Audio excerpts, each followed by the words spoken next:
Hey friends, it's me, Laura Burns. Welcome to my Nia journey. In my head, I was like, oh gosh, what do I say? Because the big training ended, which we're going to talk about. But this is definitely not the end of my Nia journey. This is just the beginning. So I don't know. Welcome back to my Nia journey. And this video is going to be a little different. I'm not going to show you a bunch of clips. I really just want to talk to you about my experience taking the training and then what's coming next, how I'm feeling about teaching and things that I'm like mulling over in my head, things that feel like challenges, and all those things. Also, hi. I hope you're doing really well. I'm feeling great today. I'm feeling really excited to talk to you about Nia, and I'm feeling really excited about Nia in general. So yeah. I hope that if you have seen the other videos, I hope that you've been enjoying getting to kind of come along with me as I have taken the training and gotten back into Nia. And if this is your first video, welcome. I'm super glad that you're here, and I'll give you a little bit of a catch up. So Nia is a movement form that is celebrating its 40th birthday this year, which is very exciting.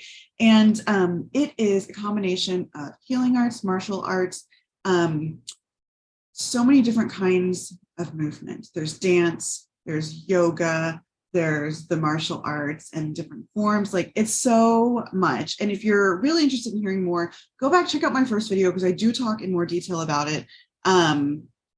Give it a Google, check it out. Actually, check the description box below, because I've got links in there that will be really helpful. I always tell people, in the past, when I really struggled to articulate what Nia is, because it is so diverse and interesting that sometimes it feels challenging to describe. And I used to call it hippie aerobics, just as like a really shorthand. But the takeaway for me or the takeaway for you that I would want you to know is that Nia is a movement form that is for everybody. It doesn't matter your age, your size, your mobility, your health. It's for everyone. There is a way to Nia in your body exactly as it is. And that's one of the things that for me is so beautiful about Nia, and has been so impactful in my life. Yeah, so I know that that's like a really quick explanation, but if you check my other videos, if you check the links below, you can learn more about it. But I really want to focus on how this training was. So for those who know, I'm just going to give a little recap, because I know people come to these videos new all the time. So I have been participating in I think it was 16 weeks or more long training. We started in January and we ended in May. So there were a couple delays in there because the leader got sick.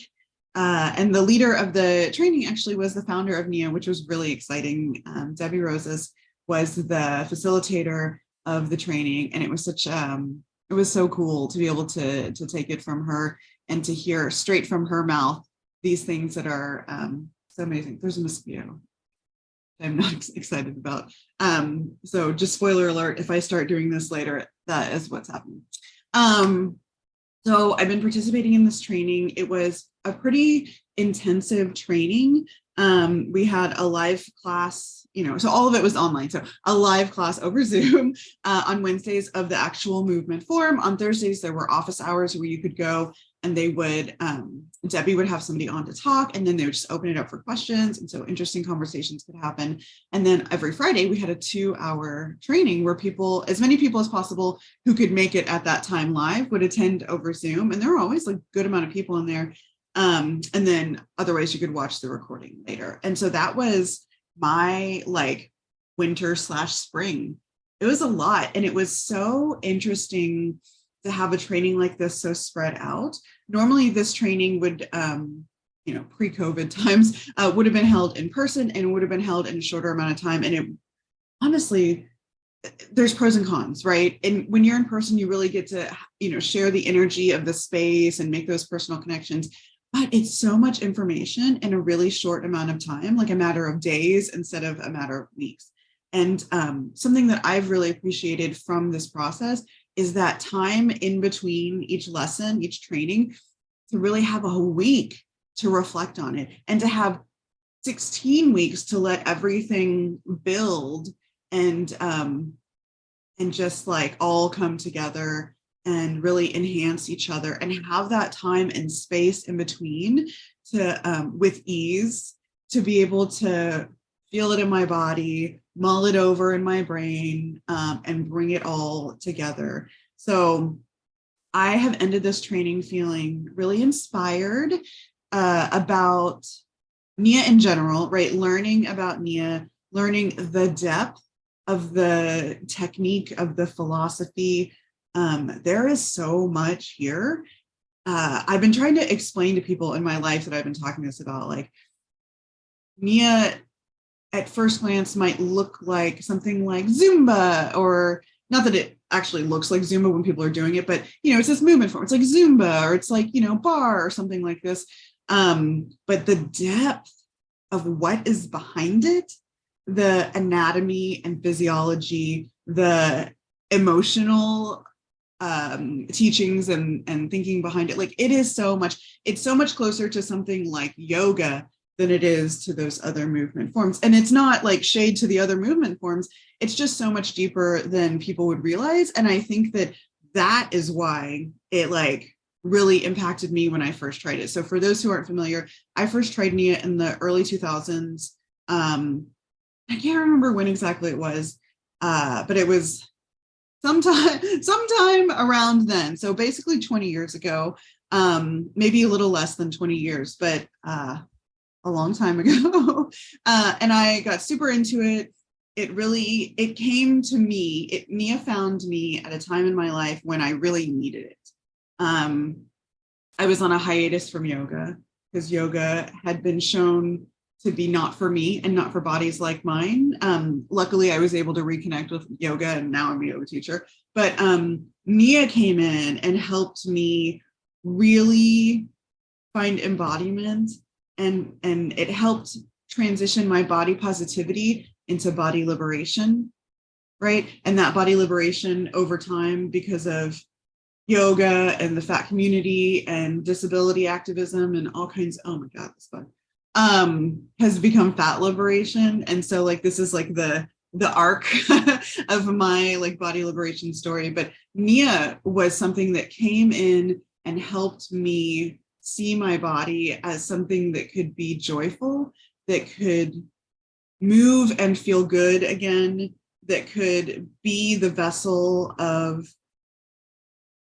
everything, right? Of processing joy and sadness and all the things, and that we're all allowed to exist. It's like in yoga, we talk about like we meet ourselves where we are, and we allow discomfort, pain, sadness, whatever, anger to exist at the same time as softness, ease, pleasure, right? And we honor them both the same. And for me, Nia is where that started. And so dancing in Nia, in a class with other people, free dancing and Nia Jam, whatever, those moments of my life in the beginning were, I mean, really transformational. I'm like trying to come up with the words. It really changed my life. And I so honor the role of Nia in that journey for me, the journey to not hate myself, the journey to see myself as the strong, capable, important, worthy person that I am, and that we all are. But the world likes to tell us that we're not. So I'm like tearing up. Well, you all know me, I'm a crier. It's not a Laura Burns video if I don't end up crying at some point. So yeah, Nia has a really special place in my heart. And then I stopped doing it for a long time. And now I'm back at it. And it was a long break. It was a really long break. And I have reignited in myself that spark that I found when I first tried Nia. And it's so interesting. Here's one of the things I want to talk about. It's so interesting because the person, so when I started Nia again this time, when they came to me and they said, hey, do you want to try Nia out? They had no idea that I'd ever done Nia before. They're like, hey, do you want to try Nia and like share about it and tell people what you think? And I was like, yes, I do.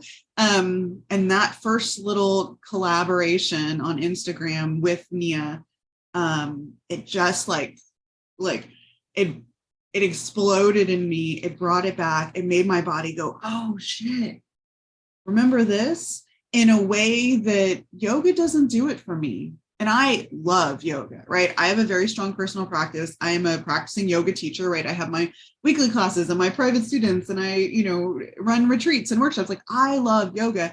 It does a lot for me. There's something about Nia that is a little different, and it just exploded. And I was like, oh, I forgot. And it feels so good. It's not just dance, right? It's not just the martial arts, the energy moving. It's not just like the pieces of yoga, or sometimes like kind of Pilates-y things that sneak in, or not sneak in, but are there.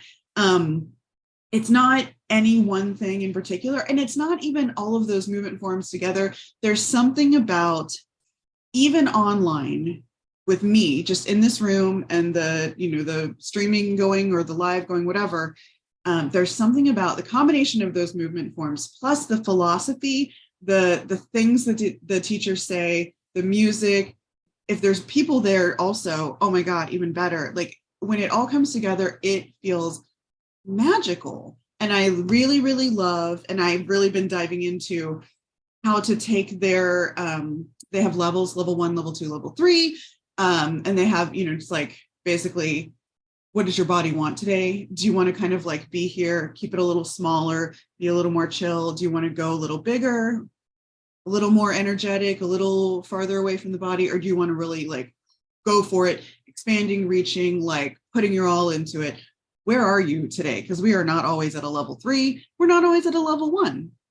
So really digging into that, and then thinking about, because of what I have learned in my time with my own yoga practice, and then now as a teacher, how can I bring all of that really excellent experience and like expertise regarding like accessibility and different bodies and stuff like that?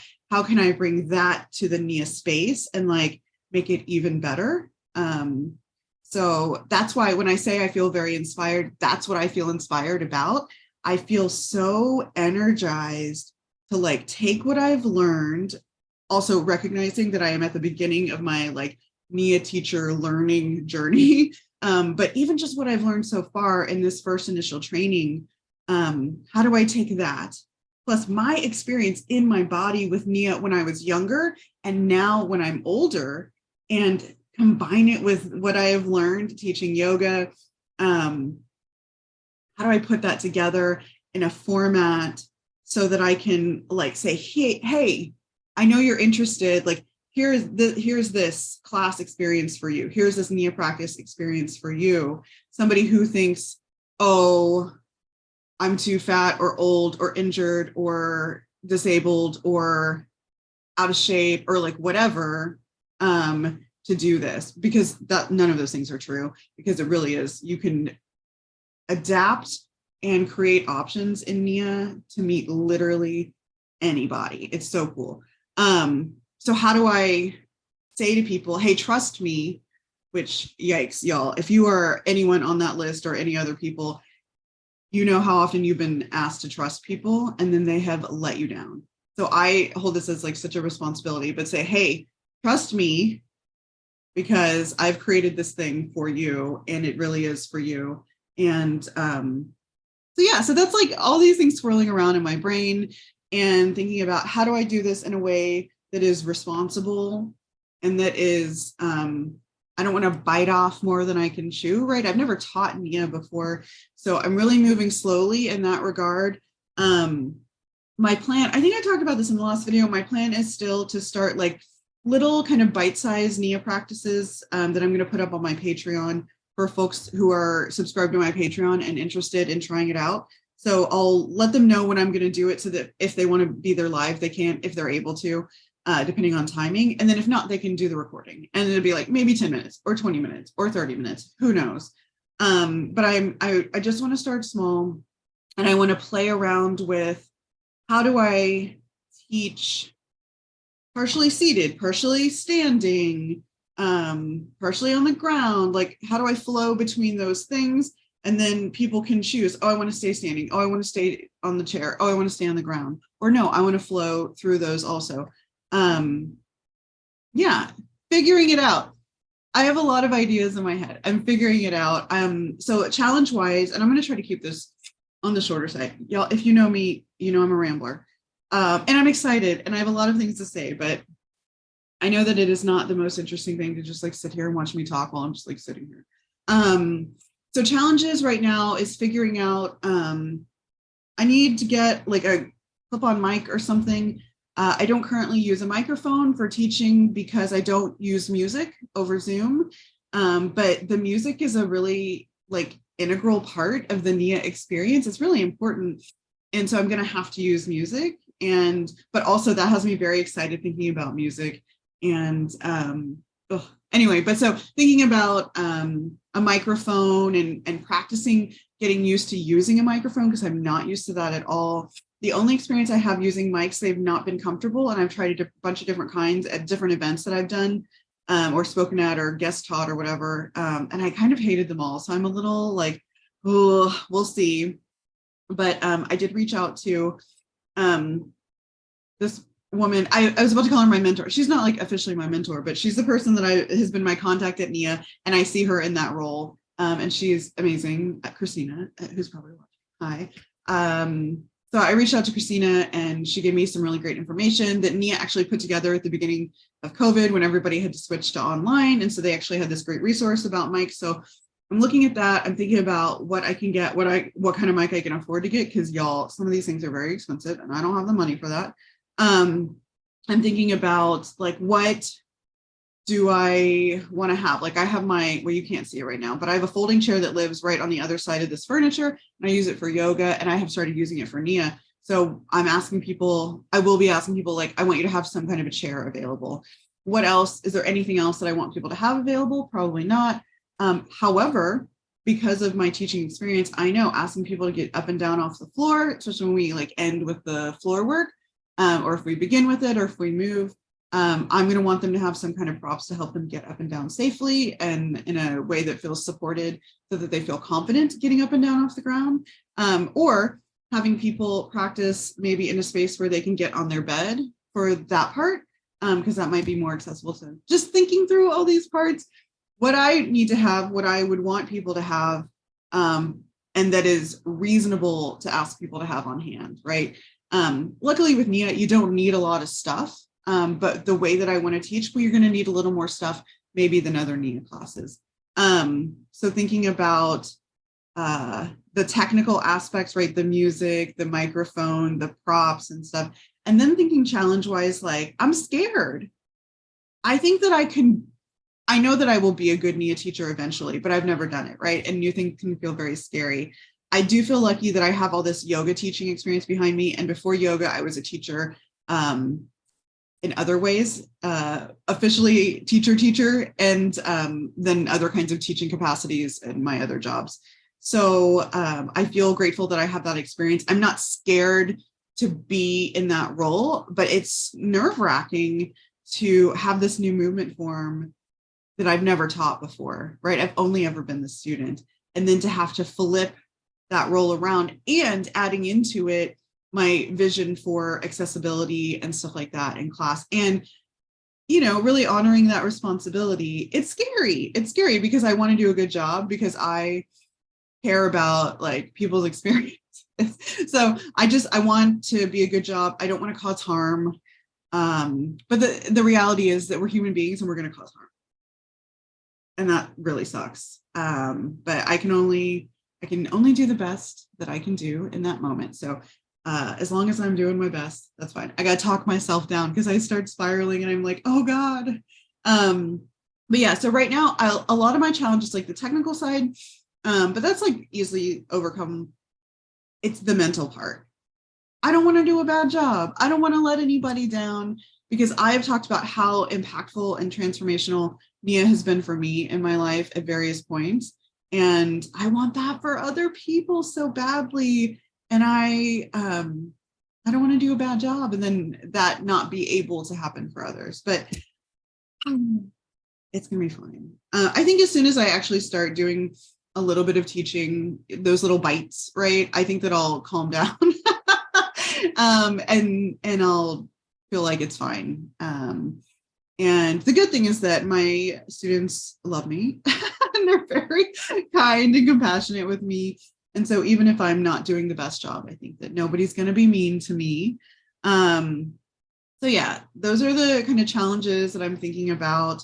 I'm also thinking about like the next training. So this is like kind of the next part. It's like, well, what's next? Like that wasn't the end of training for me. I mean, it's definitely not the end of training forever, but it's not even the end of training for me now in my like journey to become a NIA teacher. And so I need to check in and see what is next. What am I supposed to be doing next? What is the plan? And that'll help me so much in terms of getting confidence because it'll be a training actually about teaching it. Because this training was not about teaching it. It was just about NIA in general and in very specific also. So I'm really looking forward to that. I think that's going to help with my confidence. Yeah, I think that was all that I wanted to talk about today. Today is mostly just like a, yay, I did it. I got through the training. I made it through this training. It was very long. And to tell you how it was for me.